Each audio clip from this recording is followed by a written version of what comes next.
everyone, this is me Kalsoom. Welcome back to my YouTube channel. I hope you all are doing well. Today we will discuss the remaining parts of the parenting style. जैसे कि हम last 2 video से बात कर रहे हैं parenting पे के तरबियत कैसे करनी चाहिए और उसके अलावा तरबियत के कौन कौन से असूल हैं। तो हमने 2 तरह के असूलों को पढ़ा था, आज हम तीसरी टाइप को पढ़ेंगे। उससे पहले मैं आपसे ये कहना चाहूँगी कि जो मेरे चैनल पे नहीं हुआ वो चैनल को ज़रूर सब्सक्राइब कर दें और बेल आइकन को भी ज़रूर प्रेस कर दें ताकि मेरी हर न्यू आने वाली वीडियो का नोटिफिकेशन आपको जल्द से जल्द मिलता रहे। चलें जी, चलते हैं आज की वीडियो की तरफ, जो कि है types of parenting style and there effects on kids. के पेरेंटिंग कैसी होती है और उसका बच्चों पे क्या असरात होते हैं। हमने अथॉरिटेरियन की बात की, अथॉरिटेटिव की बात की। आज जो हम बात करने वाले हैं वो है परमिसिव की, परमिसिव पेरेंटिंग कैसी होती है और उसके बच्चों पे कैसे असरात होते हैं। इसके बाद वीडियो में एंड में मैं आपसे कुछ ज़रूरी बात करना चाह रही हूँ, वीडियो को एंड तक ज़रूर देखिएगा। परमिसिव पेरेंट्स कैसे पेरेंट्स होते हैं, ये बहुत ही लीनियंट गाफिल पेरेंट्स मैं इनको इनफैक्ट बोलती हूँ, बिकॉज ये क्या करते हैं, ये रूल्स तो सेट करते हैं लेकिन इनको इन्फोर्स नहीं करते, उनको लागू नहीं करते अपने बच्चों पे। इसके अलावा इनको नताइज की कोई नहीं पड़ी होती कि हमारा बच्चा क्या कर रहा है, इसके क्या नताइज निकलेंगे, नहीं, अभी वो कर रहा है बस करने दो।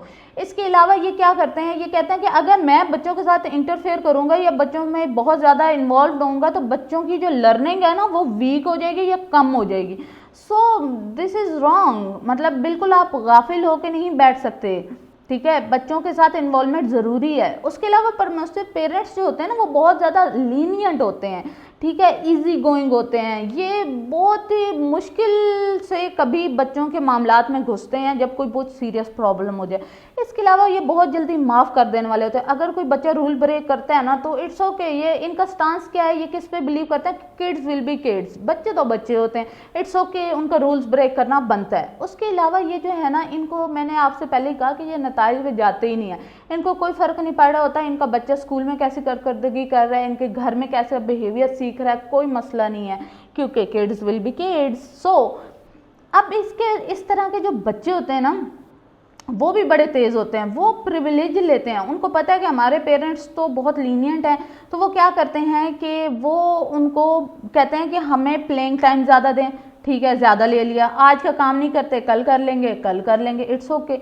क्योंकि उनको पता है उनके पेरेंट्स के लिए ये कोई बड़ी बात नहीं है कि आपके ग्रेड्स नहीं आ रहे या आप अच्छा परफॉर्म नहीं कर रहे। इससे क्या होता है कि जो परमिसिव पेरेंट्स है ना, यूजुअली ये क्या सोचते हैं कि मुझे ना दोस्त बन के रहना चाहिए। दोस्त बनते बनते ये पेरेंट्स का रोल ही भूल जाते हैं, ठीक है। इसके अलावा ये अपने बच्चों के साथ प्रॉब्लम्स के बारे में बहुत कम बात करते हैं और उनको डिस्करेज या पुअर चॉइसेस या बैड बिहेवियर्स पे डिस्करेज भी नहीं करते या उनको मना ही नहीं करते। तो जिसकी वजह से बच्चों का वो बिहेवियर जो है ना वो बढ़ता रहता है और फिर एट द एंड क्या रिजल्ट निकलते हैं वो मैं आपको एट द एंड बताऊंगी। अच्छा, kids who grow up with permissive parents, ये एकेडमिकली बहुत वीक होते हैं, इनमें कॉन्फिडेंस नहीं होता क्योंकि इनके बिहेवियरल प्रॉब्लम्स आ रहे होते हैं, क्योंकि घर पे ये रूल्स नहीं फॉलो करते, ये स्कूल में जाके कैसे रूल्स फॉलो करेंगे, यूनिवर्सिटी में कैसे करेंगे, कॉलेज में कैसे करेंगे।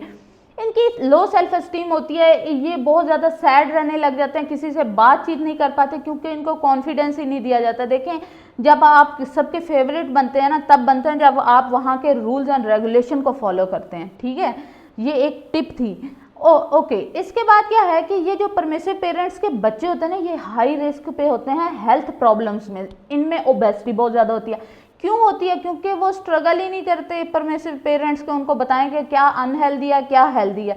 ये वीक के 7 डेज जो है बाहर का फूड खाएंगे तो ओबेसिटी तो होगी ना, अगर स्लीपिंग हैबिट्स ठीक नहीं है ओबेसिटी तो होगी। इसके अलावा इनकी ना डेंटल कैविटीज प्रॉब्लम्स भी होती हैं क्योंकि कभी इन्फोर्स ही नहीं करते गुड हैबिट्स की तरफ उनके पेरेंट्स, उनको बताते ही नहीं है कि ब्रश करो टीथ, या उनको इंश्योर करवाएं कि सुबह उठते ही आपने ब्रश करना है, रात को सोने से पहले आपने ब्रश करना है। मैंने कहा ना वो बिल्कुल इनसे गाफिल होकर बैठते हैं। अच्छा, कंक्लूजन मैंने क्यों ऐड किया है, मैंने इसलिए ऐड किया कि हमारी 3 वीडियोस हो चुकी हैं पेरेंटिंग पे।